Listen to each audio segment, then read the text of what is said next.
Bakit kailangan ng girlfriend ni Kuya ang isama niya sa pag-akyat sa stage at hindi kayo? Hayaan mo na kung si Annie ang gusto niyang makasama sa pag-akyat sa stage. Hindi man lang naisip ni Kuya ang paghihirap niyo at pagkabaon sa utang para lang makapagtapos siya ng pangarap niyang kurso? Kahit hindi na lang niya tingnan ang sakripisyo naming magkakapatid. Ano ba ang ambag ng babaeng yun kailan lang naman niya nakasama kumpara sa ating pamilya niya? Oy, palapit ng kapatid mo. Batiin na lang natin siya. Huwag ka nang mareklamo dyan. Oh, sis, buti nakaabot ka. Nagpaalam talaga ako sa amo ko na half day lang ako papasok para mapanood ang pagtatapos mo. Nagulat lang ako bakit hindi si tatay ang kasama mo sa pag-akyat ng stage. Wala namang problema dun eh. Ito kasi yung uso ngayon. Nakiuso ka naman? Puro pa pasasalamat sa girlfriend mong narinig namin ni Itay. Wala man lang maiksing pasasalamat kay Itay sa pagsasakripisyo niya para maabot mo ang pangarap mong makapagtapos sa kursong gusto mo. Si Annie ang inspirasyon ko. Wala naman ako nakikita masama kung siya ang gusto kong makasama sa stage. Para sa'yo walang masama. Pero alam mo ba ang nararamdaman ni Itay ha? Buong akala niya siyang aakyat sa stage kasama mo. Nanghiram pa naman siya ng polo sa kapitbahay natin para lang maging presentable siya sa paningin ng mga tao. Ay, hayaan mo na lang, Vilma. Tapos na naman eh. Congratulations, anak. Sa wakas natupad mo na ang pangarap mo. Salamat po, tay. Buti pa kayo naiintindihan ako. Wait, tara na sa bahay. Nagpaluto ako kay Nelia ng pansit at buto para pagsaluhan natin. Ay, isama mo na rin si Annie. Pasensya na po, tay. May iba po kasi kaming pupunta ni Annie. Sa isang resort po kami magsa-celebrate kasama iba naming kaibigan. Ay, ganun ba? Kayo na lang po kumain ng handa ko. Sige po, tay. Tinatawag na po ako ni Annie. Ay, teka lang. Itago niyo na lang din ang regalo niyo para sa kanya, Tay. Sigurado naman na hindi niya yan magugustuhan. Mabuti pa'y umuwi na tayo. Siguradong naiinip na mga kapatid mo sa paghihintay sa atin. Sa magkakapatid, meron talagang lalabas na kakaiba ang ugali. Kung sino pa yung inaasahan na tutulong sa oras ng kagipitan, siya pa ang unang tatalikod sa responsibilidad. Hi, Miss Gwen. Tawagin niyo na lamang ako sa pangalang Vilma. 26 years old at nakatira sa Olongapo City. Ang ibabahagi kong kwento ay tungkol sa naging buhay namin ng aking pamilya. Sana katulad ng ibang istorya na naibahagi na sa inyong channel, kapulutan din ito ng aral ng inyong mga taga-subaybay. 5 kami magkakapatid at akong sumunod sa panganay. Maaga rin na byudo si Itay noon. Kaya doble kayod ang ginagawa niya para maitaguyod kami magkakapatid. Simula pa lang mahirap na ang buhay namin. At umaasa kami na kapag nakapagtapos ng pag-aaral si Kuya Cyrus at magkaroon ng trabaho, kami naman ang tutulungan niya. Pero hindi namin inaasahan kapag nakagraduate siya, hindi niya tutuparin ang pangakong yun. Oy, bakit kailangan mo pang umalis dito sa bahay natin? Tay, masyado po kasing malayo sa trabaho kung dito pa ako manggagaling. Saan ka tutuloy? Sa apartment po ni Annie. Malapit lang po yun sa trabaho ko. Mukhang nakapagdesisyon ka na. Sana lang dalawin mo kami dito ng mga kapatid mo. Opo naman. Lagi ko kayong dadalawin kapag day off ko. Mag-iingat ka at huwag kang makakalimot sa Panginoon na hingin sa Kanya na gabayan ka lagi. Kayo na lang po magsabi kay Vilma. Hindi ko na po siya mahihintay na dumating. Ay, sige. Ako na lang ang magsasabi sa kanya. Ay, siya nga pala anak. Ngayon na may trabaho ka na, baka pwede mo kong tulungan sa pag-aaral ng mga kapatid mo. Oo naman po, tay. Kada sahod ko po ay magbibigay ako sa inyo. Huwag lang po kayo umasa na malaki may bibigay ko sa inyo, ha. Alam niyo naman na bago pa lang ako sa trabaho. Hindi naman kita pupuwersahin na magbigay ng malaki kung ano lang ang kaya mo. Pasensya ka na, iyo ha. Wala naman kasi ako maaasahan eh. Naintindihan ko naman po kayo. Paano tay? Halis na po ako. Okay. Sige, naway gabayan ka lagi ng nasa taas. Gabi na ako nakauwi ng bahay dahil nag-overtime ako sa trabaho. Sinabi ni Itay na wala na si Kuya sa bahay. Bigla naman akong kinabahan sa nalaman. Simula kasi nung graduation niya, hindi na kami masyadong nag-uusap. Para ba nagkaroon na ng pader sa pagitan namin? Hanggang ngayon kasi may sama pa rin ako ng loob sa kanya dahil sa ginawa niya. Alam kong malaki ang impluensya ng girlfriend niya sa kanya. Ngayong wala na siya rito sa bahay, nararamdaman kong merong malaking pagbabago na magaganap. May sinabi po ba siya kung tutulungan niya tayo? Ang sabi ng kuya mo, magbibigay siya kada sahod niya. Sana nga po, Tay. Kahit man lang sa mga kapatid namin. Kinausap mo na ba siya tungkol sa kagastuhan mo na mag-aral din? Hindi na po ako umaasa na tutulungan ako ni Kuya Cyrus. Kagaya ng ginawa kong pagtulong sa kanya noon. Usapan niyo naman yun Isinantabi mo ang sarili mong pangarap para makapag-aral siya. Kung tutuparin po niya yon, siya mismo ang magsasabi at hindi siya aalis dito sa bahay natin. Uunahin niya tayong pamilya niya, hindi ang girlfriend niya. Masama pa rin ba ang loob mo dahil sa nangyari sa graduation niya? Mahirap po kasing makalimutan. At yung girlfriend para lang tayong hangin sa paningin niya. Hindi man lang tayo pinansin. Sumama din ang loob ko noon. Pero dahil anak ko siya, inintindi ko na lang. Atay, magpapahinga na po muna ako Huwag na lang natin yan pag-usapan. Total wala na naman dito si Kuya. Dati gusto kong mag-aral. Kaya nagplano akong mag-working student para hindi na ako maging pabigat kay Itay. Hindi rin kasi sapat noon ang kita ni Itay para sa pag-aaral ni Kuya at sa pagkain namin. Si Kuya Cyrus naman kasi noon, ayaw pagsabayin ng pag-aaral at trabaho dahil sabi niya nakakapagod daw. Nang malaman niya ang plano ko, nakiusap siya sa akin na huwag ko munang ituloy ang pag-aaral ko. At siya muna ang tulungan ko. Pumayag naman ako bilang kapatid niya. Nangako naman kasi siya na tutulungan ako kapag siya naman na nagkatrabaho na. 1 buwan na rin mula nang umalis sa poder namin si Kuya Cyrus. Mula nga nun hindi pa siya nagpaparamdam sa amin. Isang hapon na umuwi ako ng maaga dahil walang OT sa trabaho ko. Naabutan ko si Itay na may kausap sa cellphone niya. Sabi ng sumunod sa akin, kuya daw namin yun. Ilang sandali lang natapos na rin ang pakikipag-usap ni Itay. Ano pong sabi ni Kuya Cyrus? Hindi raw muna siya makapagbibigay ngayong buwan sa atin. Bakit daw po? Kailangan daw niya kasi ng mga bagong damit para maayos siyang papasok sa trabaho. Nakakahiya naman daw na luma sinusuot niya lagi, kaya ibibili daw muna niya ng mga damit ang sahod niya. Atay, sa 1 linggo nga po pala sa sahod na ako. Ako na lang muna ang bahala sa mga kailangan ng mga kapatid ko. Akala ko ba'y mag-iipon ka na para makapasok ka na sa 1 taon? Hindi na po muna. Tutulungan ko muna kayo. Pasensya ka na anak kung hindi sapat ang kita ko sa pagkakarpintero katulad ngayon wala akong gawa. Siguro kailangan ko na rin maghanap ng ibang trabaho. Pwede naman po, huwag niyo lang pwersahin ang sarili niyo. Sana sa susunod makapagpadala na ang kuya mo. Sana nga po, Tay. Pero kung ako sa inyo, huwag kayong masyadong umasa para hindi kayo masaktan. May tiwala naman ako sa kuya mo. Maghintay lang tayo. Alam niyo po ba, nakausap ko sina Kuya Ron. Nakasalubong daw nila sina Kuya at girlfriend nito sa mall. Ang sabi niya, hindi daw sila pinansin nila Kuya. Para daw nag-iba na siya at ang taas ng tingin sa sarili. Huwag kang maniwala dun, Keron. Naiinggit lang yun sa kuya mo dahil hindi siya nakapagtapos.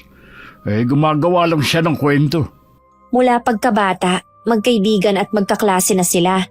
Hindi naman siguro siya sisiraan ni Kuya Ron dahil wala naman silang pinag-awayan.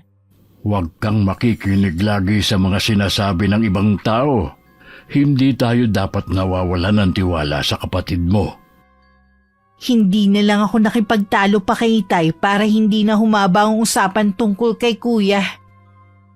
Siguro nai-stress na rin siya dahil sa mga sinasabi ng mga kapitbahay namin. Dati kasi pinagmamalaki niya na si Kuya mag-aahon sa amin sa kahirapan. Pero pagkatapos makakuha ng trabaho, iniwan na kaming pamilya niya. Matulin pang lumipas ang 3 buwan. Tuluyan nang nawalan ng trabaho si Itay. Ume-extra na lang siya kapag may mga trabahong malapit sa amin. Hindi naman ako nagrereklamo na nahihirapan na ako. Pero nakikita siguro sa mukha ko ang pagod. Hindi pa rin nagpapadala nun ng pera ang kapatid ko. Lingid sa akin, pinuntahan pala siya ni Itay sa apartment at tinutuluyan nila ng girlfriend niya.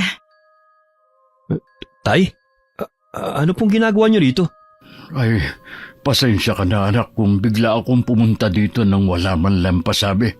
Wala na naman akong magagawa nandito na kayo Mabuti na lang wala ngayon si Annie. Nagsasama na ba kayo ng girlfriend mo? Hindi po tay, umuwi pa rin siya sa bahay nila. Dumadalaw lang siya rito.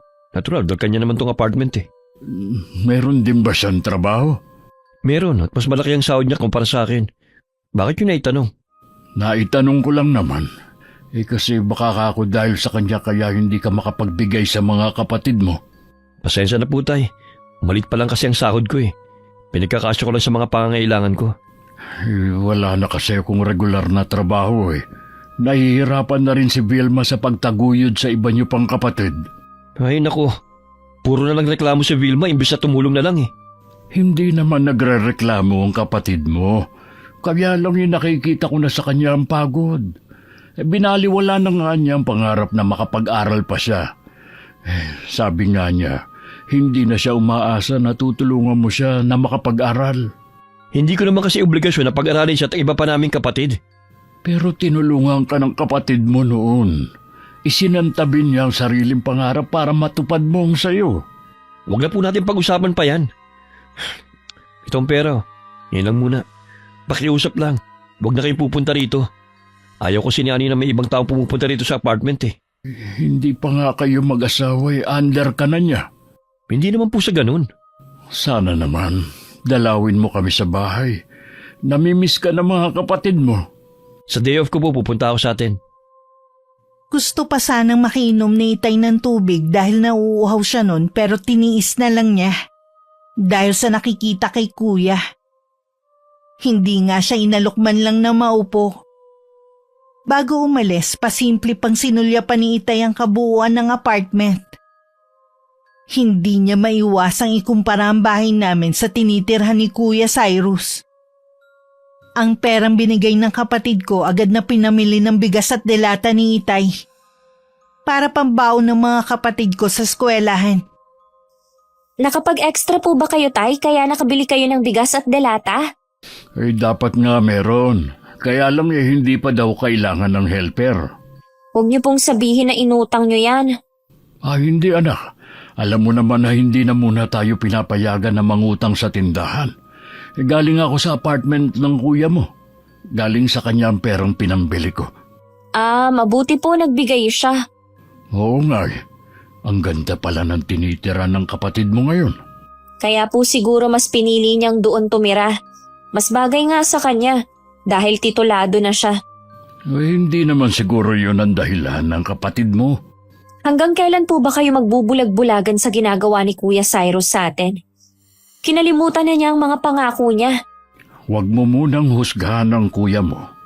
Bigyan muna natin siya ng pagkakataon na umangat. Nag-uumpisa pa lang naman siya. Huwag nating hayaan na tayo pang hihila sa kanya pababa. Tama po kayo, Tay. Pasensya na kayo kung ganito ang inasal ko Nahihirapan na rin kasi ako sa kalagayan natin Lalo na kapag nakikita ko ang mga kapatid ko. Konting tiis pa. Naniniwala ako na kuya mo ang mag-aahon sa atin sa kahirapan. Kahit hindi na lang po yun. Tulungan na lang sana niya kahit sa baon ng mga kapatid namin. May natira pa naman sa ibinigay ng kuya mo. May 1 linggo pa na babaunin ng mga kapatid mo. Naging nakakapagod man at nakakainip ang bawat araw na dumaraan, patuloy pa rin akong lumalaban ng patas.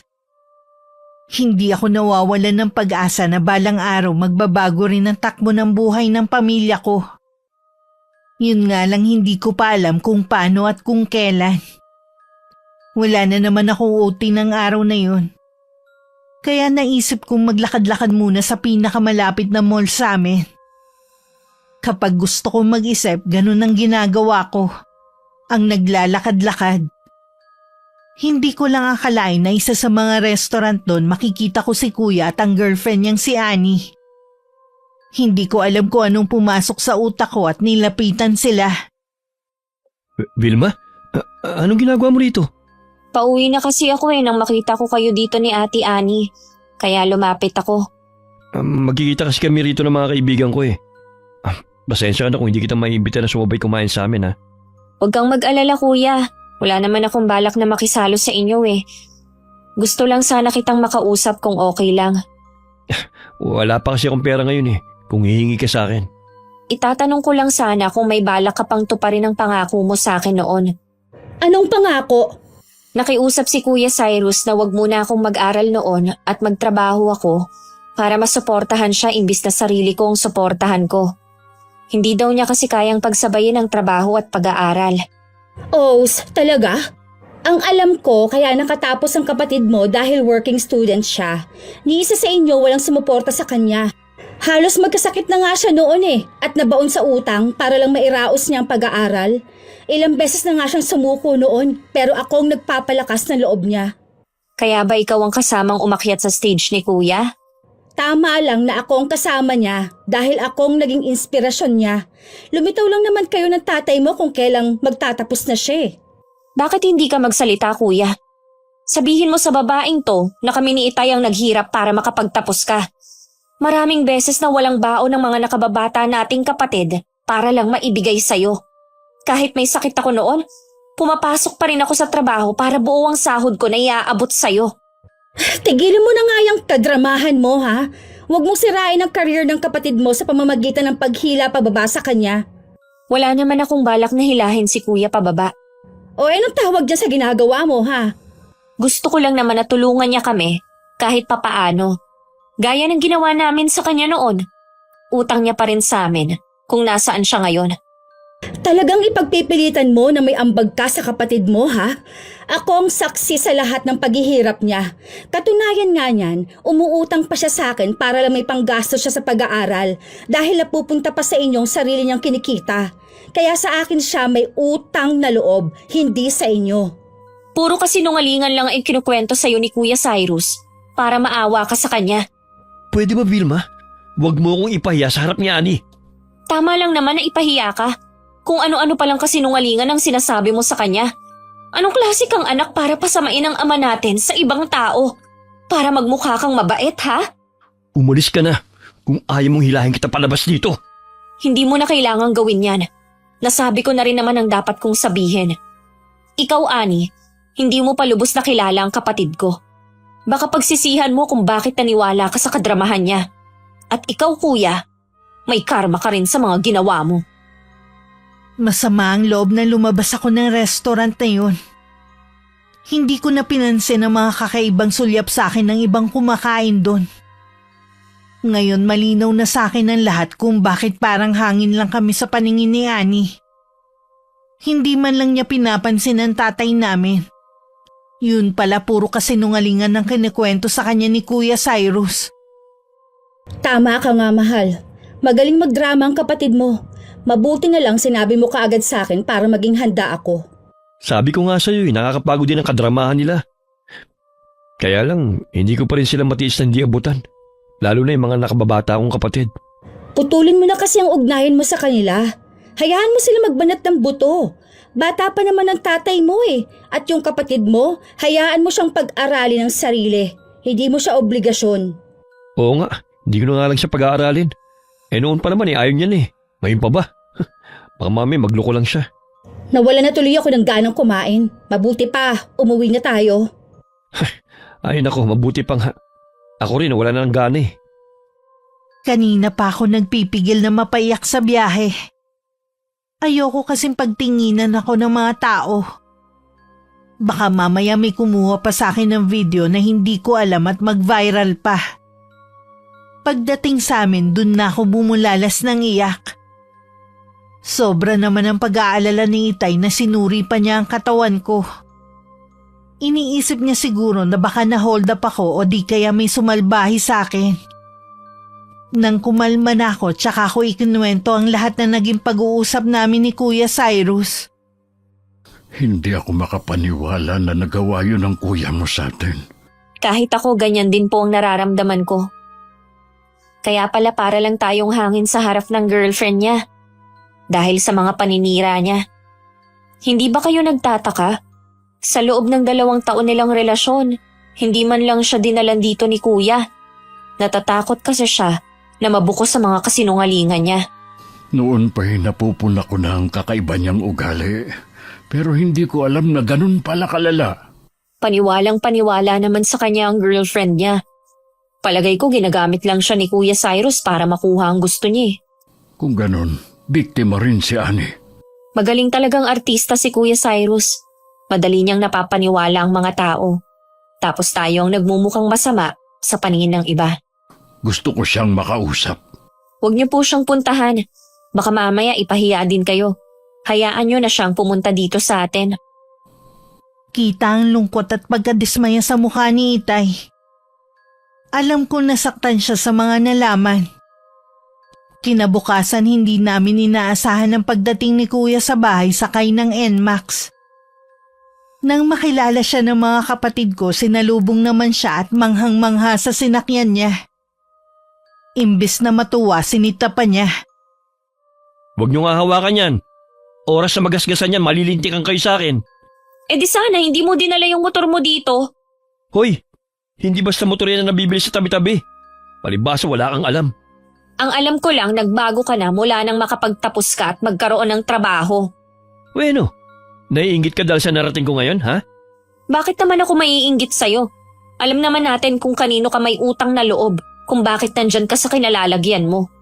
Akala mo yata nakalimutan ko na yung ginawa mo kahapon eh. Pinahiya mo ko sa harapan ni Annie. Mabuti na lang hindi siya naniwala sa'yo. Hindi ka naman dapat mapapahiya kung naging totoo ka lang sa kanya. Kami pa talaga ang ginawan mo ng kwento Ang galing mo. Dahil sa ginawa mo, wala ka nang aasahan sa akin. Wala naman talaga Dahil yun naman talaga ang plano mo. Ang iwan kami sa ere. Nasaan ba si Tay? Saan gusto ko makausap, hindi ikaw? Nandito ako. Tay, mano po? Marunong ka pa palang rumispeto sa akin. O baka dahil may mga nakatingin na mga kapitbahay. Mabuti pa, dito tayo sa loob ng bahay mag-usap. Sumunod kayong 2 sa akin. Tay, hindi naman po kasi magandang ginawa ni Vilme. Napahiya ko sa harapan ng girlfriend ko. Hindi naman alam ng kapatid mo na iba pala mga sinasabi mo kay Annie. Bakit mo yun nagawa sa amin? Bakit hindi ka makasagot ngayon? Gusto mo lang naman yatang magpa-impress sa girlfriend mo. Pinasama mo pa kami para magmukha kang kawawa, ulirang anak at kapatid. Ni hindi ka nga makapaglaban ng sarili mong damit Tapos palalabasin mo na kinakawawa ka namin? Tumigil ka na nga. Kundi susungal ka rin kayong bibig mo. Sige, gawin mo! Yan naman talaga ang tunay mong kulay.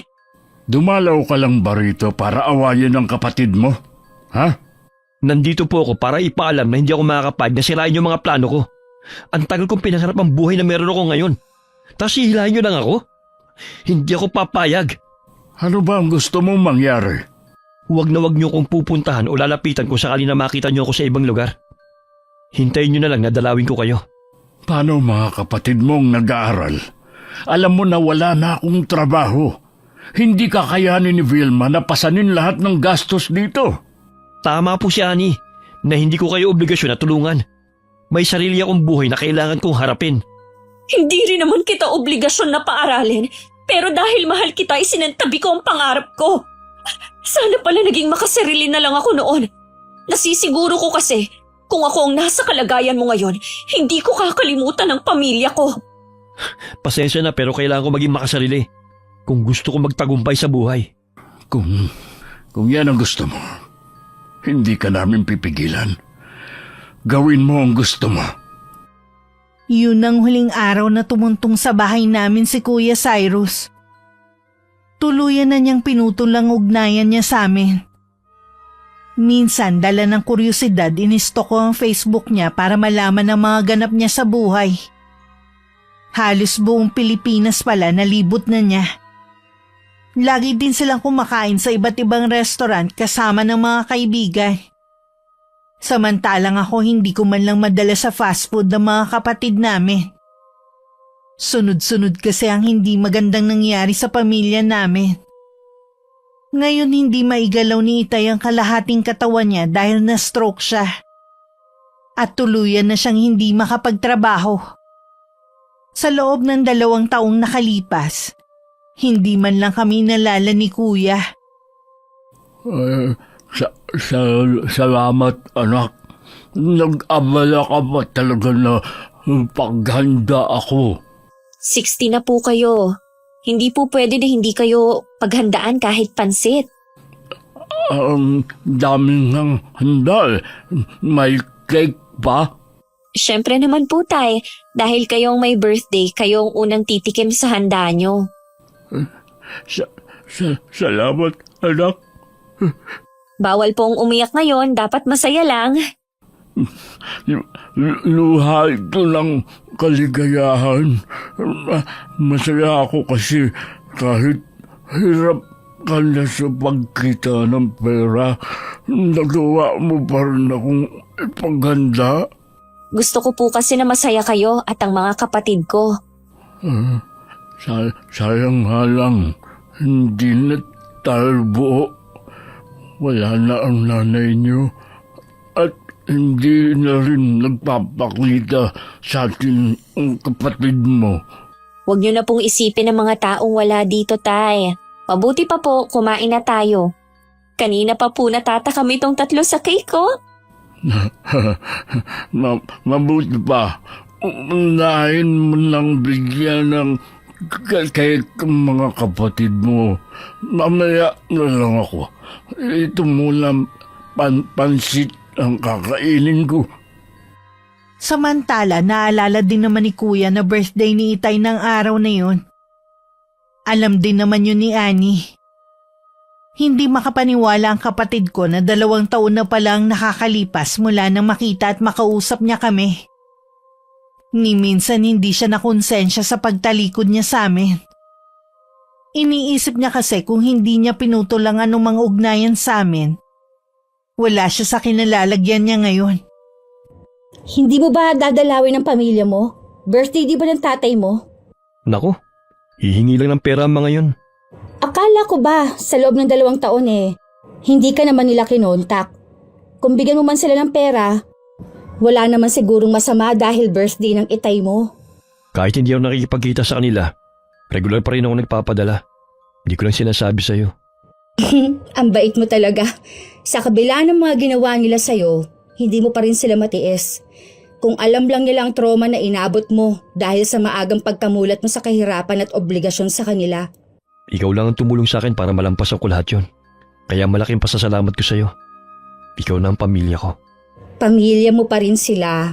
Dapat balang araw, patawarin at tanggapin mo pa rin sila sa buhay mo. Oo naman. Hindi ko kakalimutan yun. 2 araw pagkatapos ng birthday ni Itay, aksidente kami nagkita ni Kuya sa mall. Iiwas sana ako kung hindi lang niya ako nakita. Ibang-iba na talaga ang itsura niya at pananamit.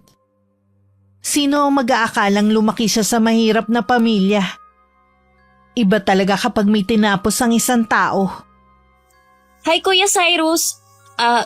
Kumusta ka na? Ayos lang. Anong ginagawa mo rito? Ang lakas kasi ng ulan sa labas, kaya pumasok muna ako habang nagpapatila.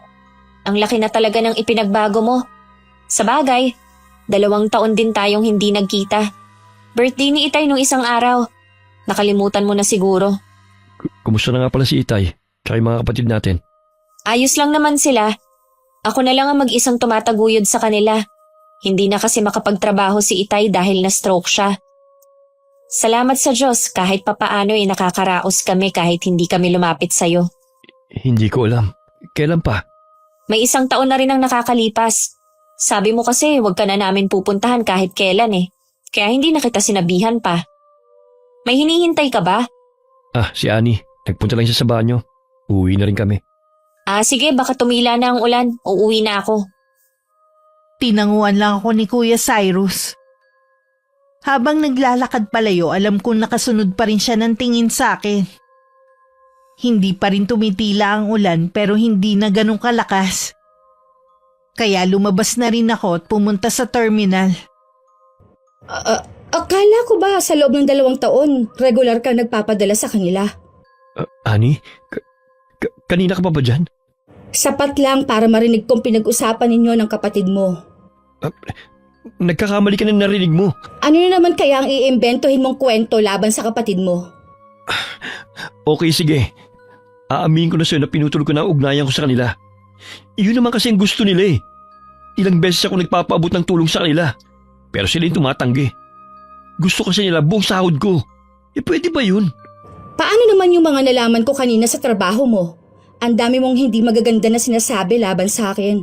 Nakalimutan mo na yata na nandun ang pinsan kong si Marife. Siya ang mga mata ko sa ginagawa mo sa trabaho mo. Huwag ka maniwala kay Marife. Sinisiraan lang ako ng pinsan mo dahil naungusan ko na siya sa trabaho.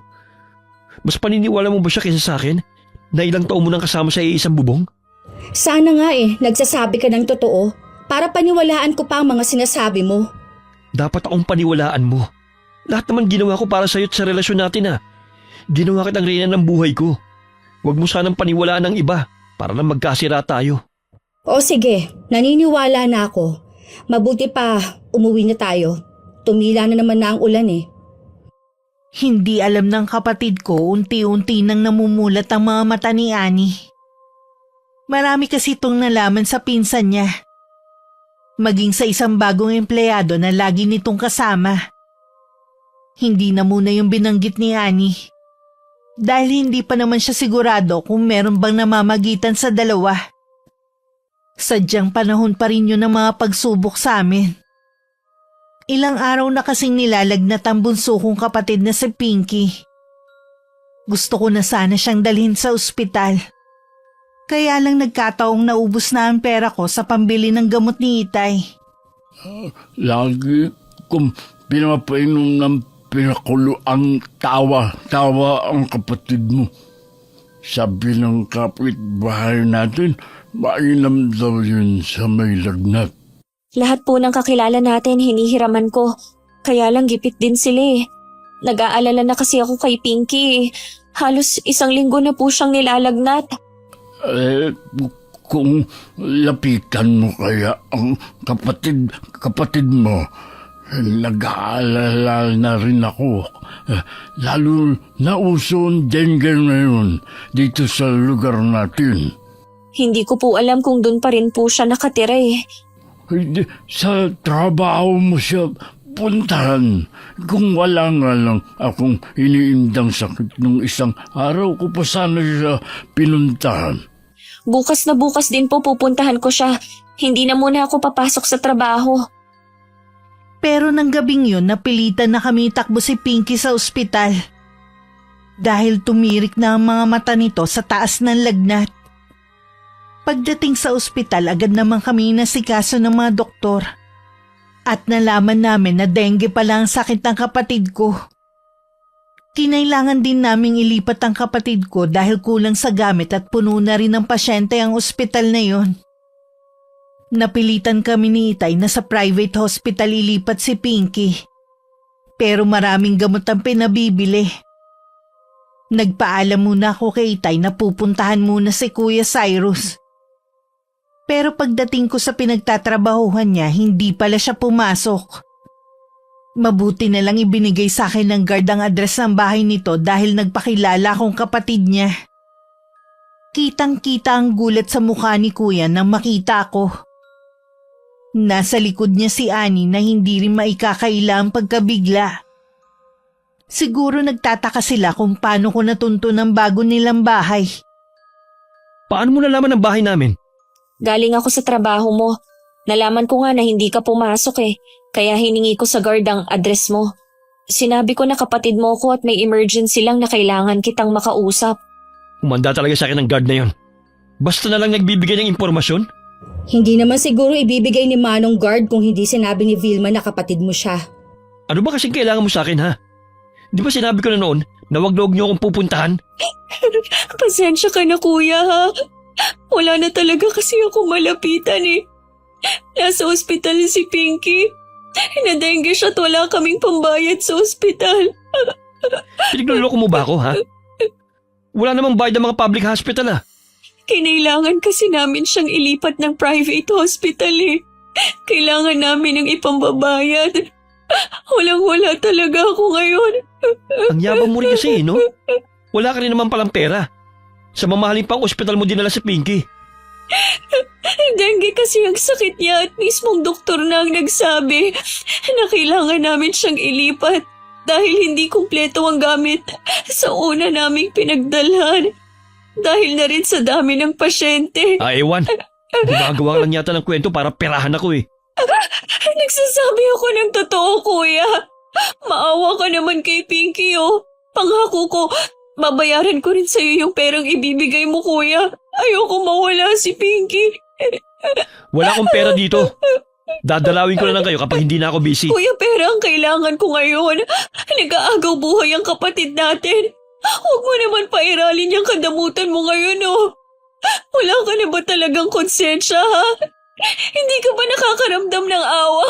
Madamot pala ha? Pwes, wala akong pakialam kung nag-aagaw buhay man si Pinky. Sa iba ka manghiram, huwag sa akin na madamot pa kapatid. Maawa ka naman, kuya. Kung kinikailangan, luluhod ako sa harapan mo. Umalis ka na kung ayaw mo kalad ka rin kita. Bakit hindi mo nalang bigyan ng pera ang kapatid mo? Baka totoong nasa ospital si Pinky. Sinungaling ang babaeng to. Kaya huwag kang maniniwala sa kanya. Kahit kailan, hindi ako nagsinungaling sa'yo. Hindi ko para gamitin ang kapatid natin para perahan ka. Ayaw mo talagang umalis ha? Halika nga rito. Bitiwan mo ko. Hindi mo ako kailangan, kalad ka rin. Tama lang sa ito. Dahil ginugulo mong tahimik kong buhay. Diyan ka! Huwag ka nang babalik pa rito. Kuya, maawa ka. Totoong nasa ospital si Pinky. Kung gusto mo, sumama ka sa akin. Kuya! Umalis ka na! Hindi mo ako mauuto!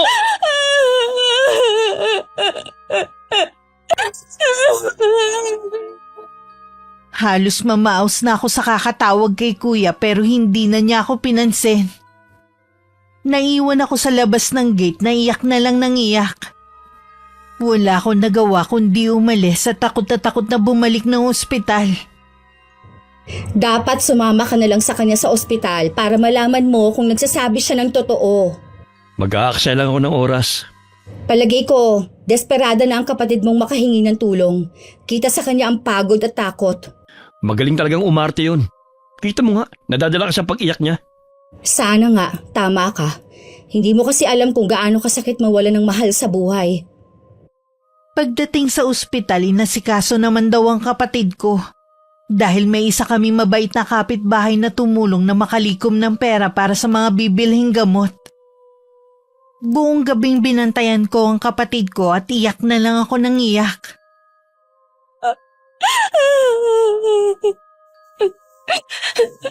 Pinky, huwag mo kaming iiwan, ha? Yung pangako ko sa yung cake para sa birthday mo, pinag-iipunan na ni ate. Lumaban ka lang, ha?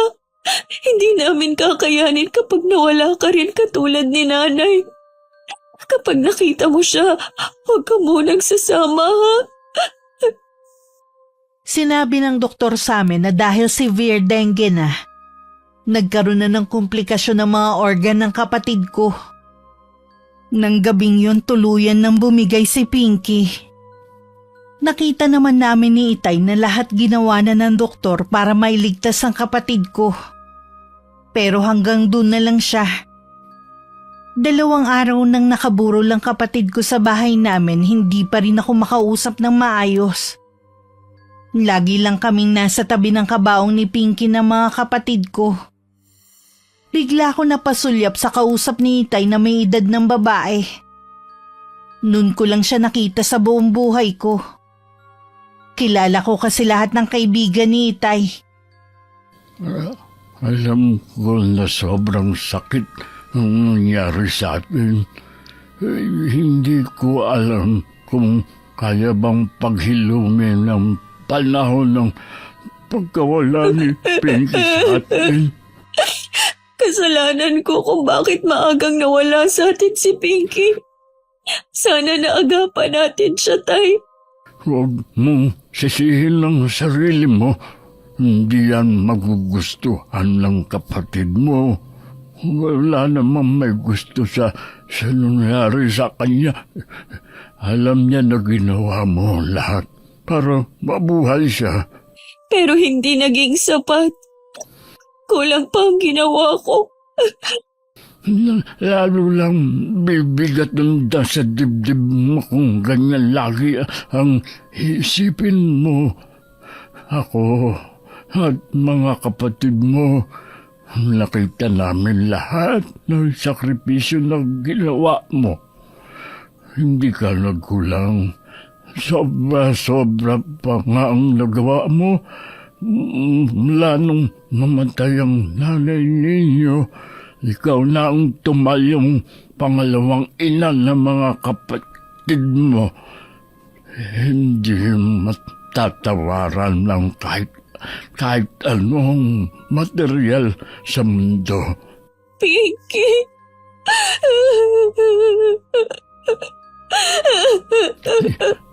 Isipin mo na lang masaya siya kasama nanay niyo. Hindi na siya mahihirap kasama natin. Sana masaya ka na kung nasan ka man ngayon. Makakain mo na lahat ng gusto mo. Kahit yung cake na pangarap lang natin. Sa huling gabi ng burol, dumating si Kuya Cyrus at ang girlfriend niya. Malayo pa lang natanaw ko na siya pero hindi ako tumayo para salubungin siya. Sa ayos niya parang hindi burol ang pinuntahan. Hindi rin kumikilos ang dalawa naming kapatid sa tabi ko. Masama din ang loob sa kanya. Imbes na sa kabaw ng kapatid namin sila lumapit, kay tatay sila dumiretso na nakaupo malapit lang sa amin. Kaya dinig ko rin ang pinag-uusapan nila. Bakit ngayon ka lang? Hindi ko po alam, Tay. Aksidente lang kami na nagkita ni Ron. Siya nagsabi sa akin na bukas na ang libing ni Pinky. Hindi mo alam? Hindi ba pumunta si Vilma sa'yo at humihingi ng tulong? Oo nga po. Kaya lang hindi naman niya kasi sinabi na malubha na pala ang kapatid namin. Hanggang dito ba naman sa burol ng kapatid mo? Magsisinungaling ka pa rin. Wala ka na ba talagang kahihiyan? Tay, may dala po akong pera dito. Malaking tulong din po ito sa inyo. Hindi namin kailangan ng pera mo! Isaksak mo yan sa baga mo! Akala ko ba kailangan mo ng pera? Nung buhay pa si Pinky at nasa ospital siya, hindi mo ba nakikita? Nasa kabaong na siya. Hindi na niya kailangan ng pera mo. Umalis ka na at huwag ka nang babalik dito kahit kailan. Wala kaming kapatid na kasing sama at damot mo. Wala kang karapatan na paalisin ako. Kapatid ko rin si Pinky. At gusto ko rin siya makasama sa huling sandali. Ngayon pa kung kailan malamig na bangkay na siya? Sana noon pang nabubuhay siya. Ilang beses kanyang hinahanap pero kahit kailan, hindi ka nagpakita sa kanya. Kahit man lang sana sa mahalagang okasyon sa buhay niya. Umalis ka na. Respeto mo ang pagdadalamhati namin ng mga kapatid mo. Sobra naman kayong magsalita. Nandito ako para tumulong sa gastusin sa pagpapalibing kay Pinky at sa naiwan yung bayarin sa ospital. Hindi na namin kailangan. Hindi mo kami obligasyon, di ba? Huwag mo nang alalahanin pa yun. Kami na bahala sa mga naiwan na gastusin. Kayo na nga itong tinutulungan, kayo pang nagmamalaki. Ayaw lang namin magkaroon ng utang na loob sa iyo. Sige, kung yan ang gusto nyo. Hayaan nyo sana masilip ko ang kabaong ni Pinky bago kami umalis. Hinayaan na namin siya ni Itay na malapitan ng kabaong ni Pinky at masilip ito sa huling sandali.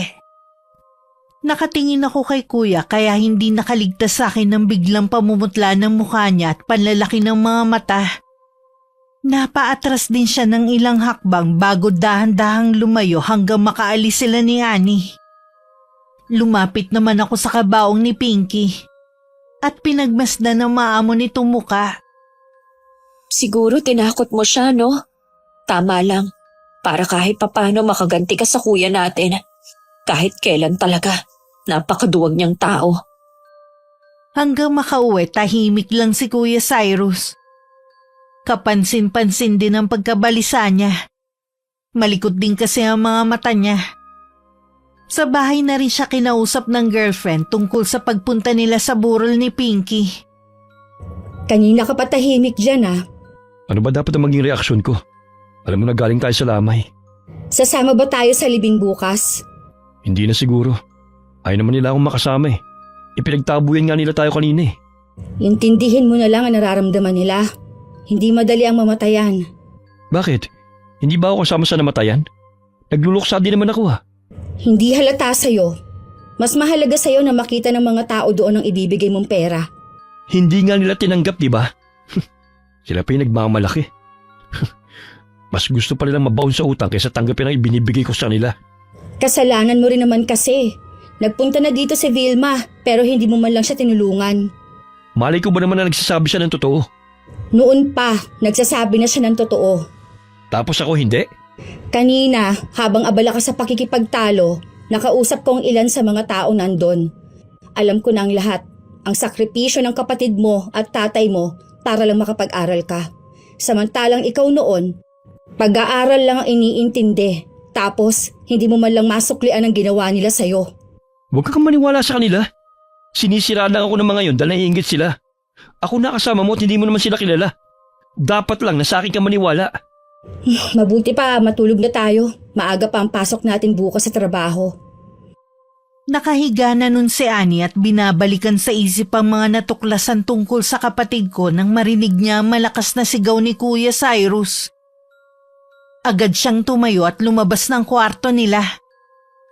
Nakita niya ang kapatid kong nakaupo sa sahig na parang natumba at may tinuturo.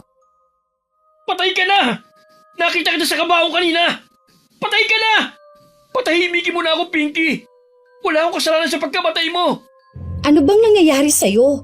Wala naman akong nakikita sa pader na itinuturo mo. Nandito kanina si Pinky. Nakita ko siya. Sa'yo na rin ang galing na nasa loob na siya ng kabaong, kaya paano siya mapupunta dito? Hindi ko alam. Basta nandiyan siya kanina. Nakatayo at galit ang tingin niya sa akin. Hindi kaya ginugulo ka na ng konsensya mo kaya nakikita mo si Pinky? Bakit siya magpapakita sa akin wala naman akong kasalanan sa kanya? Sa sakit siya namatay. Tumayo ka na nga lang dyan. Para kang bata na nakasalampak pa sa sahig. Mabilis namang tumayo si Kuya Cyrus at saka sumunod sa girlfriend niya. Naiiling na lang sa kanya si Annie. Sa pagdaan kasi ng mga araw, unti-unti na niyang nakikilala ang kapatid ko.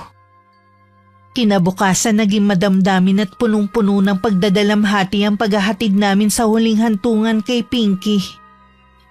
Naroon ang lahat ng kaklase niya at guro, mga kapitbahay namin at mga kaibigan.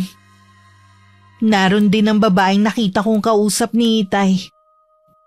Habang ibinababa ang kabaong ng kapatid ko, maririnig ang iyakan sa paligid. Nang tinatabunan na ang kabaong, tsaka ko lang inihagis ang hawak kong bulaklak. Sa paglipas ng mga araw, palungkot na ng palungkot ang bahay dahil sa pagkawala ni Pinky. Kahit sang sulok kasi ako tumingin, nakikita ko siya at naririnig ko rin ang matinis niyang tawa. Kailangan ko na pong pumasok sa trabaho bukas. Kaya mo na ba? Lagi ko po kasing naaalala si Pinky kapag nandito lang ako sa bahay. Ikaw ang bahala. Kung sakali na hindi mo pa kaya, dumito ka na lang muna. Kailangan ko na rin po para mabayaran na natin ang mga utang natin. Hindi mo na kailangang isipin pang mga yun. Nabayaran ko na lahat ng utang natin sa ospital at sa gasto sa libing ng kapatid mo. Po, saan po kayo kumuha ng pera? Alam ko na napapansin mo yung babaeng nakausap ko sa burol ni Pinky at nung libing, nandun din siya. Siya ang kalili mo. Kapatid ko siya sa ama. Akala ko po ba'y wala kayong kapatid o kamag-anak? nagsinungaling ako sa inyo. Anak kasi ako sa labas, kaya akala ko hindi ako mahalaga sa mga kapatid ko sa ama. Bakit daw po siya nagpakita sa inyo? Siya na lang daw ang natitira sa kanilang tatlong magkakapatid. May iniwan din pala sa akin naman na ang limao namin, ama. Kung sakali daw na patay na ako, sa inyo mapupunta yun. Matagal na pala niya akong hinahanap. Ibig po bang sabihin, magbabago na ang buhay natin? Ganun lang nga, iya. Sayang, hindi na nahintay ni Pinky. Alam mo ba, tingin ko, tinulungan ni Pinky si Ate Lily na matagpuan tayo. Ayon sa kwento ng kain mo, napanaginipan niya ang kapatid mo. Siya daw ang nagturo kung nasaan tayo. Kaya gano'n na lang ang gulat ni ate. Nang makita ang tarpaulin sa labas na kamukha ng batang nasa panaginip niya. Hanggang sa kabilang buhay, tayo pa rin ang inaalala ni Pinky. Kaya huwag ka na munang pumasok sa trabaho. Gusto ko na bumawi sa inyong tatlo. Ang totoo po niyan, napapagod na rin po ako. Alam ko naman yun. Kaya sa pagkakataong to, gawin mong magpapasaya sa'yo at hindi dahil kailangan mong gawin para sa amin. Nagpa siya kaming lisanin ng lugar na yon na matagal din namin naging tahanan. Bago umalis, nagpaabot muna ng munting tulong si Itay sa mga kapitbahay na nasandalan namin nung mga panahong walang-wala kami. Lumipat kami sa mas disenteng bahay at napagamot ko na si Itay. Nang medyo maayos na ang kanyang kalusugan, nagdesisyon siyang umuwi muna sa Olongapo, kung saan siya lumaki at nagkaisip. Kung wala nga lang pasok ang mga kapatid mo, sana lahat tayo uuwi dun. Sa bakasyon na lang po, Tay. Tayong lahat ang uuwi doon. Sabi nga ng tsalili mo, sana daw dun na tayo tumira. Pwede rin naman po, taga doon naman talaga tayo eh. Titignan ko rin ang bahay na sinasabi ng kapatid ko na binigay sa akin. Kapag alam ko na magugustuhan ninyo magkakapatid, dun na tayo titira. Hindi po ba natin ipapaalam kay Kuya ang dumating na swerte sa atin? Wag na muna siguro. Gusto ko kasi na kung babalik siya sa atin. Dahil naisip niya na mahal niya tayo bilang pamilya.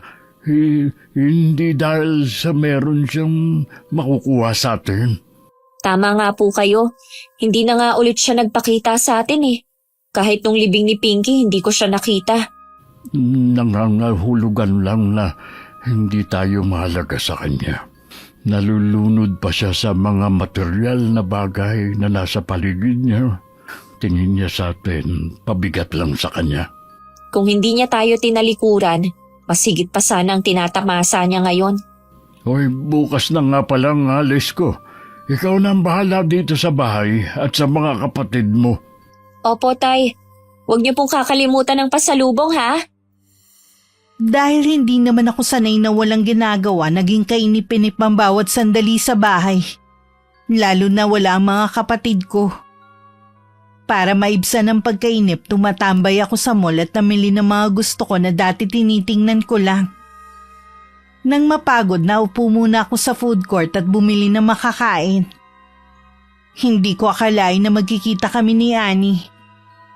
Baka sa kanya ang pagkagulat at tiningnan pa niya ako mula ulo hanggang paa. Kahit hindi ko siya inaalok, naupo siya sa tapat ko. Akala ko kamukha mo lang. Kanina pa kasi kita nakikita eh. Buti lumapit ako. Oh, kumusta ka? Ayos lang naman. Parang nag-ibang itsura mo. Ang ibig kong sabihin, mas lalo kang gumanda. Mas lumutang ang ganda mo sa suot mo. Kasama mo ba si Kuya Cyrus? Nasa trabaho pa siya eh. Mamaya pa kami magkikita. Ano nga palang ginagawa mo dito?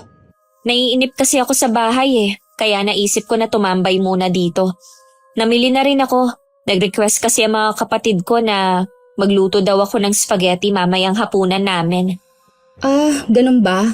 Doon ka pa rin ba nagtatrabaho? Hindi na, umalis na ako sa dati kong trabaho. Saan ka na ngayon? Sa bahay lang muna. Ilang taon din kasi ako na puro trabaho lang Kaya ito, nag-e-enjoy muna ako sa buhay na meron kami ngayon. Ang mabuti pa, samahan mo na muna ako na hintayin si Cyrus. Sino naman ang may sabi sa'yo na gusto ko siyang makita? Kapatid mo pa rin siya. Os, baka nakakalimutan mo kung paano niya kami trinato noon. Ako nang humihingi ng dispensa sa ginawa niya sa inyo. Kahit ako, humihingi din ng tawad. Naniwala kasi ako sa lahat ng mga kasinungalingan niya Nung burol ng kapatid mo, may mga tao akong nakausap. Sinabi nila lahat ang sakripisyo ninyo noon para lang makapag-aral si Cyrus. Ano naman kung nalaman mo na ang totoo? May magbabago ba? Maibabalik kaya ang buhay ni Pinky? Hindi na nga. Pero pwede pa kayo magkaayos ni Cyrus. Masaya na kami kahit wala siya.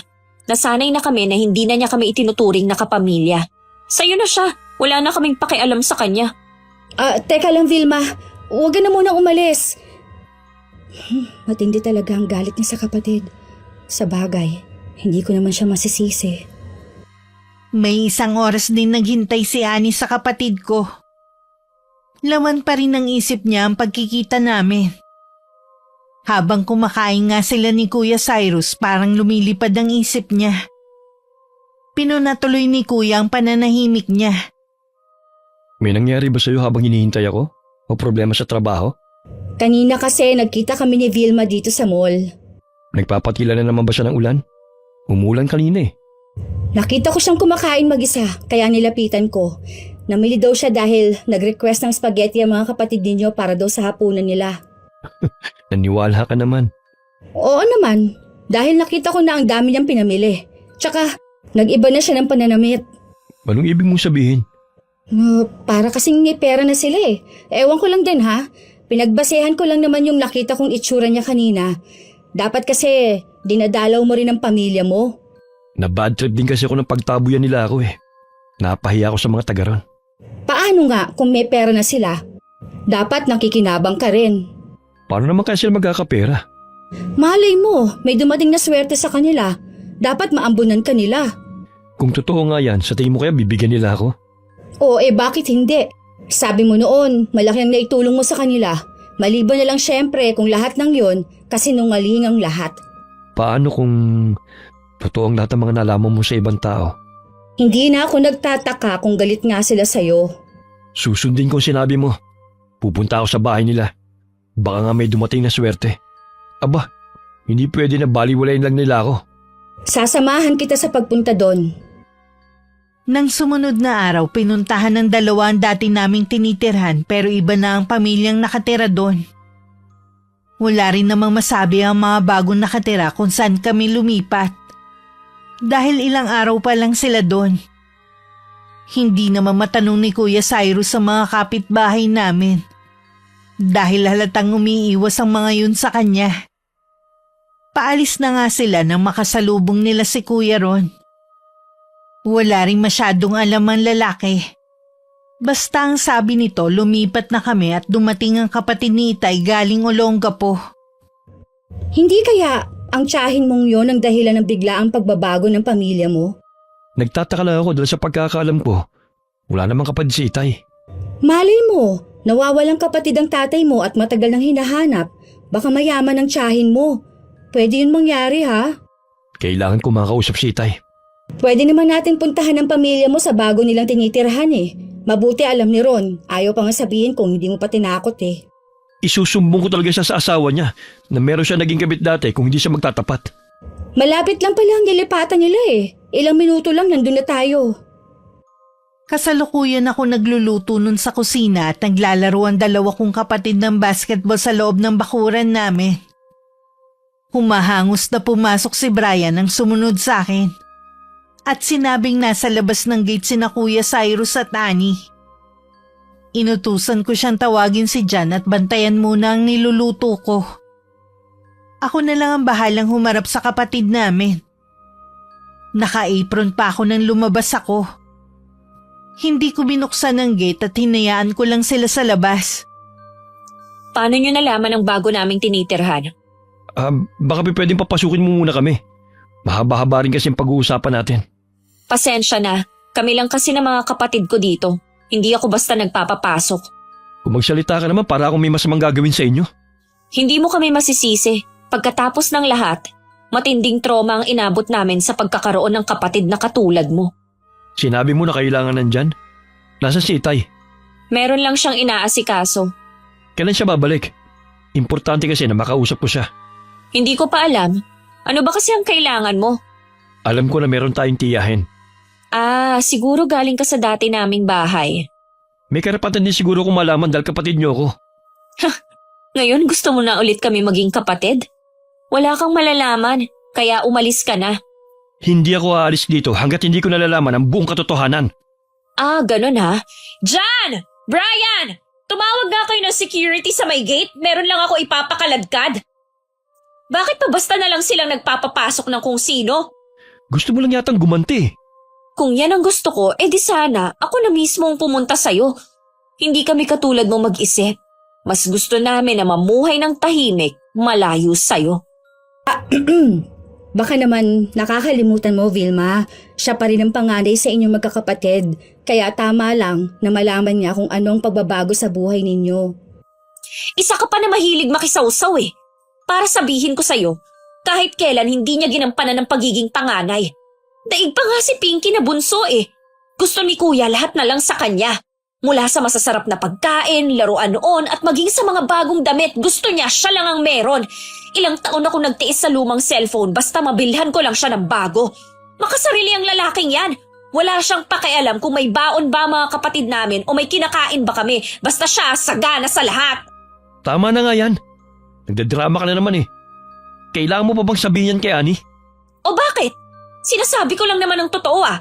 Tapos ngayon, porke nabalitaan mo lang na maayos na ang buhay namin, gusto mo na namang angkinin ng para sa amin? Ikaw ang makasarili at madamot sa atin dalawa.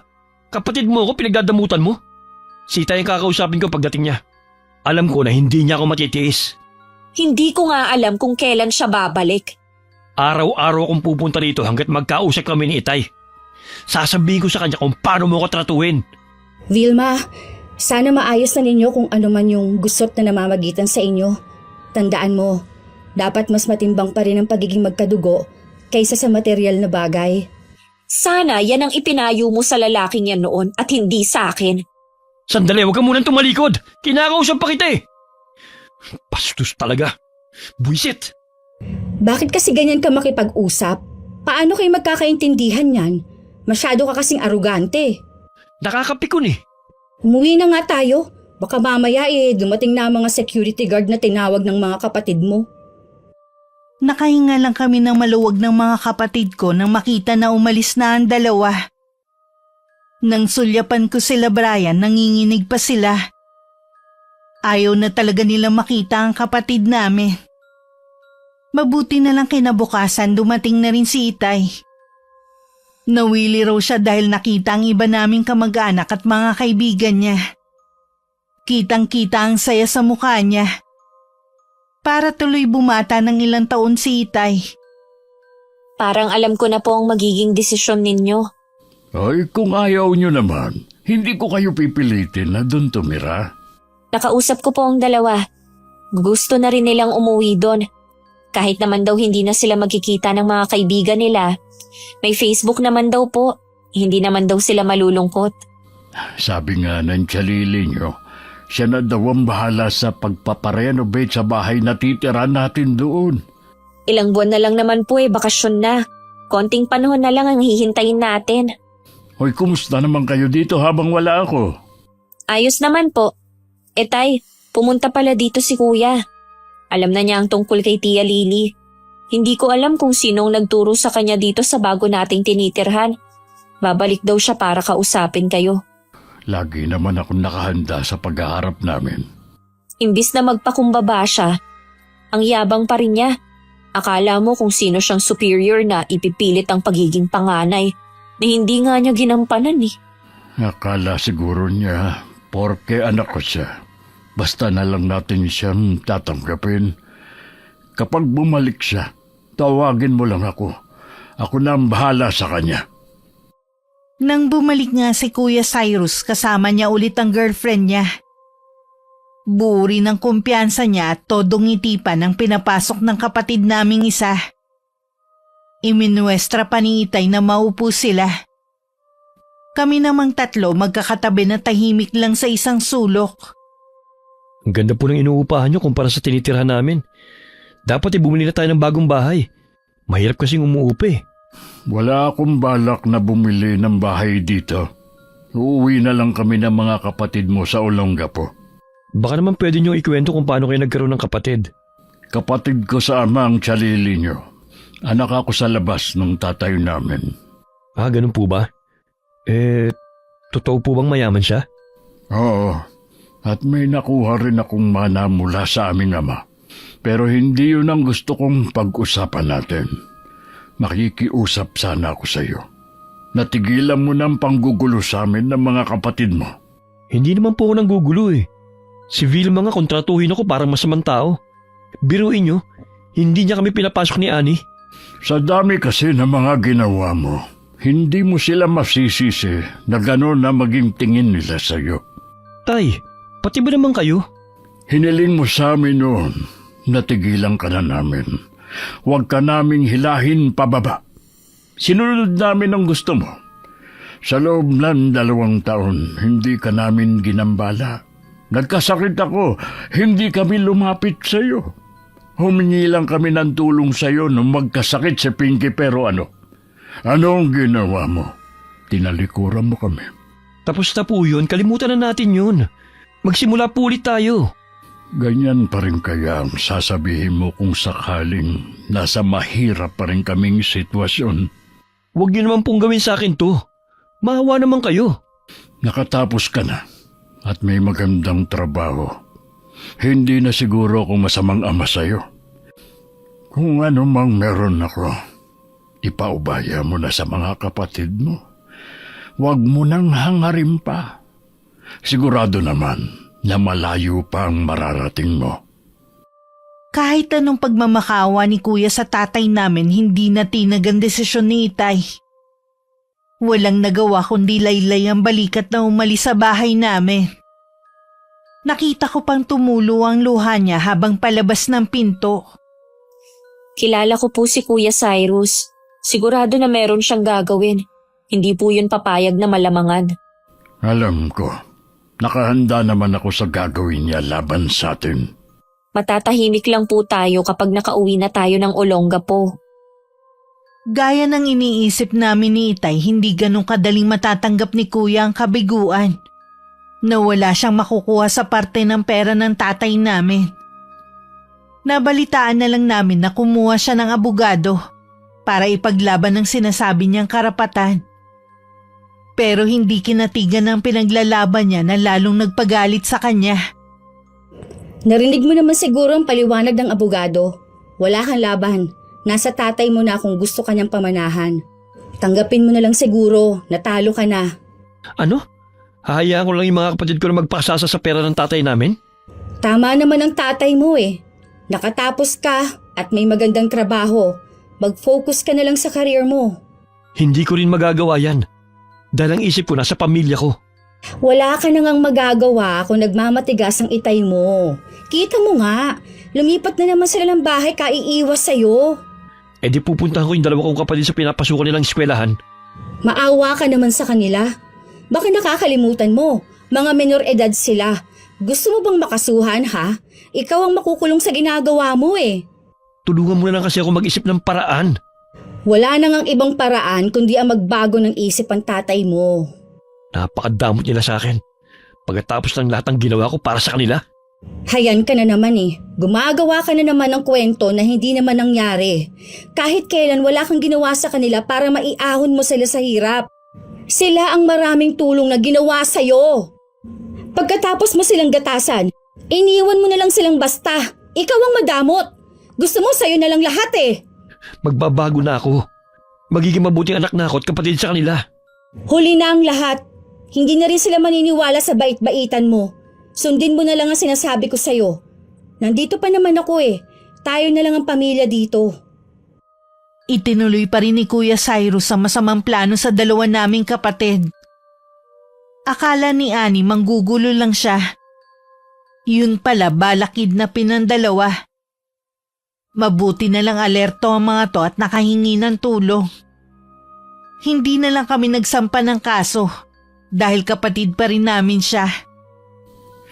Hindi ko akalain na magagawa mo ito sa mga kapatid mo. Hindi ko alam kung anong klaseng dugo ba ang nananalaytay sa'yo. Bakit ganyan ka kasama? Patawarin niyo po ako, Tay. Hindi ko po sinasadya. Gusto ko lang naman po na mapansin niyo ako eh. Mapansin? O mabigyan ko ng pera? Napakasakim mo? Hindi ko na po hinahangad ang pera. Basta patawarin niyo na lang po ako at muling tanggapin. Hindi na kita mapapatawad pa. Kung tatanggapin uli kita bilang anak ko, baka malagay lang uli sa panganib ang buhay ng mga kapatid mo. Hindi ko na alam kung anong tumatakbo sa isipan mo dahil lang sa pagiging sakim mo. Si tatay na mismo ang pumutol sa ugnayan namin kay Kuya Cyrus. Alam kong nasasaktan siya. Pero si Kuya naman ang dahilan ng kaguluhan sa pamilya namin. Tama nga po siguro ang sinasabi nila. Sa isang pamilya ay merong ipapanganak na black sheep at si Kuya yon. Iniisip ko pa rin kung saan ba ako nagkulang sa paggabay sa kuya niyo. Bakit siya naligaw ng landas? Ganun na po siguro ang ugali ni Kuya. Hindi na siya magbabago kahit kailan. Tayo na lang pong lumayo para hindi mapahamak sa kamay niya. Oo, anak. Tayo na nga lang. Hindi ko na talaga mapapatawad ang Kuya. Oras na may masama na namang mangyari sa inyo. Ayos lang ako. Haba pa ang buhay ko.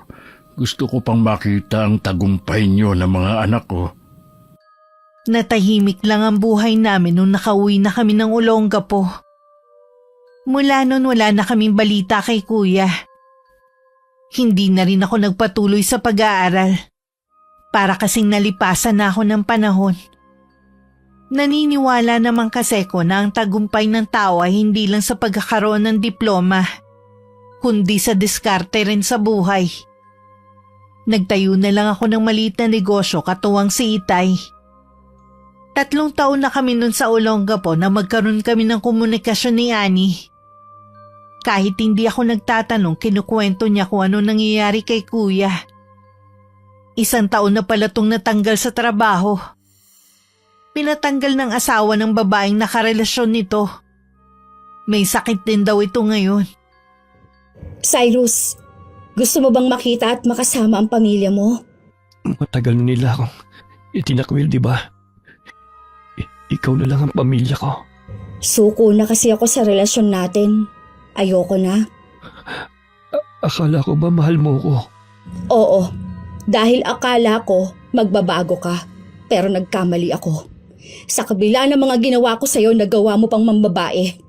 Halos nauubos na ang pera ko sa pagpapagamot sa'yo, hindi ka pa rin gumagaling. Nakakapagod ka na. Gusto ko na lang umuwi sa amin. Maawa ka naman sa akin. Pangako, kapag gumaling na ako, maghahanap kaagad ako ng trabaho. Sa tingin ko, karma ang nangyayari sa'yo dahil sa sobrang sama mo. Hirap ka na nga sa pagkilos mo, hindi pa rin kita makitaan ng pagsisisi sa mga ginawa mo. Kaya ka lang naman bumalik sa akin dahil wala ka ng ibang mapupuntahan. Ginagamit mo lang ako. Minahal naman kita at inalagaan nun na. Kaya ako lang naman nagawa ng mambabae dahil na rin sa'yo. Ikaw mismo nagtulak sa akin para gawin yun. Ako pa talaga ang sinisi mo.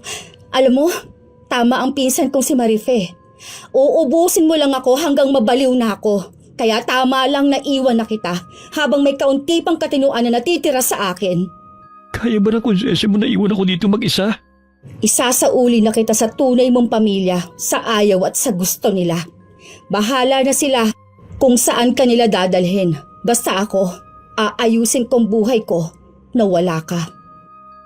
Nagulat na lang kami nang dumating sina Annie at Kuya Cyrus. Halos hindi namin nakilala ang kapatid ko dahil sobrang payat nito. Pero pagdating sa hita hanggang paa ay namamanas. Ang dating matikas na itsura ng kapatid ko naglahong bigla. Nang umalis si Annie, nasundan na lang siya ng tingin ni Kuya. Nakapagpatingin ka na ba sa doktor? Opo, Tay. Maraming doktor na pong tumingin sa akin. Lahat sila isang sinasabi. Wala naman po akong sakit. Tuwing nagpapatingin ako, pakiramdam ko lalong lumulubha ang sakit ko. Parang alam ko na ang nangyayari sa'yo. Hindi nga doktor ang kailangan mo. Ano pong ibig niyo sabihin? May nagbigay sa'yo ng karamdaman. Isang uri ng kulam. Alam ko na po kung sino. Baka po yung asawa ng nakarelasyon ko. Kahit iniwan ko na ang asawa niya, galit pa rin siya sa akin. Hindi rin mawawala ang galit niya. Hanggat hindi ako nagiging abo. May magaling na albularyo dito. Ipatatawag ko siya para gamutin ka. Salamat, Tay. Tinanggap niyo pa rin ako at ipapagamot pa. Walang magulang ang makakatiis sa anak. Sana lang pagkatapos mong malampasan ang pagsubok na ito sa buhay mo, magbago ka na. Siguro sa sobrang pagod at sama ng pakiramdam kahit nagsasalita pa si Itay nakatulog na si Kuya Cyrus. Iniwan na muna namin siya at sa labas kami nag-usap ni Itay. Para hindi may storbo ang pamamahinga niya. Halos hindi ko na nakilala si Kuya kanina nung dumating. Hindi ko akalain na aabot sa ganito ang kalagayan ng kapatid mo. Lahat naman daw ginawa na ni Annie. Sumuko na nga lang daw siya sa ugali ni Kuya Cyrus. Tingin daw niya hindi na to magbabago eh. Sana lang hindi niya iniwan sa ganitong kalagayan ng kapatid mo. Naubos na rin daw po kasi ang pera niya. Hindi na niya alam kung kanino palalapit. Hindi rin natin siya masisisi. Nagawa pa kasing mambabae ni Kuya eh. Ano pa bang hinahanap niya? Ayan tuloy ang nangyari sa kanya. Huwag mo na siyang sisihin. Kailangan magamot siya sa lalong madaling panahon. Ipasusundo ko na muna si Mang Lakay. Babantayan ko po muna si Kuya Cyrus. Nagbabasa ako ng magazine na magising si Kuya. Tinanong ko siya kung nagugutom pero umiiling lang siya. Kahit hindi niya sabihin, bakas naman sa mukha niya ang matinding sakit na pinagdadaanan. Lumipas ang ilang sandali na nakatitig lang siya sa kisame. Ayos ka lang ba, Kuya? Parusa na siguro sa akin to. Siguro nga, pero humingi ka ng tawad at pagsisihan mo lahat ng mga nagawa mong kasalanan. Sigurado patatawarin ka rin ng Diyos. Matagal na akong nagsisi sa mga ginawa ko. Tama nga si Annie. Bukang bibig mo ang nagsisisi ka na pero hindi bukal sa puso mo. Gusto ko nang gumaling para makapagsimula na ulit ako ng bagong buhay. Huwag mo na ulit balikan ang mga ginagawa mo dati para hindi na maulit sa iyong nangyaring yan. Hindi na talaga. Nasaan na kaya si Itay? Nasa labas siya at inaabangan ng albularyo. Muling nakatulog si Kuya. Ilang sandali lang pumasok si Itay kasama ang albularyo na si Mang Lakay. Sinimulan na agad nito ang panggagamot kay Kuya. Wikan Latin ang orasyon na binibigkas niya. Hindi ko matagalan ang mabigat na aura sa buong silid kaya lumabas muna ako. Pakiramdam ko may iba pa kaming kasama sa loob. Ilang sandali lang lumabas na rin si Itay. Pinalabas daw siya at baka hindi niya kayanin na makikita sa kapatid ko. Matindi raw ang galit ng taong gumawa nun sa kapatid mo. Kahit si Mang Lakay, nahihirapan na gamutin ang kuya mo. Sana naman mapagaling niya si kuya. Ramdam ko po kanina na gusto pang mabuhay ni Kuya Cyrus. Gusto niyang magbagong buhay. Paano niya magagawa yun kung hindi siya mabibigyan ng pangalawang pagkakataon? Ibinibigay ko na sa kamay ng Panginoon ang buhay ng kapatid mo. Kung hindi siya para sa atin, kukunin na niya siya sa atin. Wala tayong magagawa dahil hiram lang ang bawat sandali natin sa mundong ito. Taimtim ako nagdasal para sa buhay ng kuya ko. Sana hayaan pang madugtungan ng buhay niya para pagsisihan niya ang mga nagawa niyang mali. Naging kainip-inip man ang bawat sandaling paghihintay. Nang makita namin na lumabas na ang albularyo at ngumiti sa amin, alam na namin na nagtagumpay siya. May 1 taon na rin mula nang malampasan ni Kuya ang malaking pagsubok sa buhay niya. Uuwi siya sa araw na yon para sa 64th birthday ni Itay. Nagtatrabaho siya sa malayo at yun ang pangalawang beses na uuwi siya sa amin. Happy birthday po, Tay. Ay, salamat, iyo. Mabuti't nakarating ka. Asahan niyo po na lahat ng okasyon ng pamilya, lagi po akong darating. Napansin ko kuya, nabawasan yata ang pagiging maporma mo ngayon ah. Mas gusto ko na manamit na lang ng simple at ganoon din ang paraan ng pamumuhay. Simple pero masaya. Napag-isip-isip ko na hindi lang perang dahilan para maging masaya, kundi ang pagkakaroon ng masaya at mapagmahal na pamilya. Wala na akong mahihiling pa. Masaya naming pinagsaluhan ng simpleng handa ni Itay. Nang sulyapan ko si Kuya, alam kong totoo na ang pinapakita niyang kabaitan sa amin. At walang halong pagkukunwari. Ang sobrang ambisyon talaga ang dahilan kung bakit nagkakawatak-watak ang isang pamilya. Pera ang laging ugat para mag-isip ng hindi maganda ang tao sa kanyang kapwa. Kapag pinagsama ang pagiging ambisyoso at pagiging mukhang pera, nagbubunga to ng kapahamakan hindi lang sa sarili, maging sa mga taong nasa paligid natin. Naway magsilbi tong inspirasyon sa lahat ng madamot, makasarili at sakim ng mga tao. Wakas,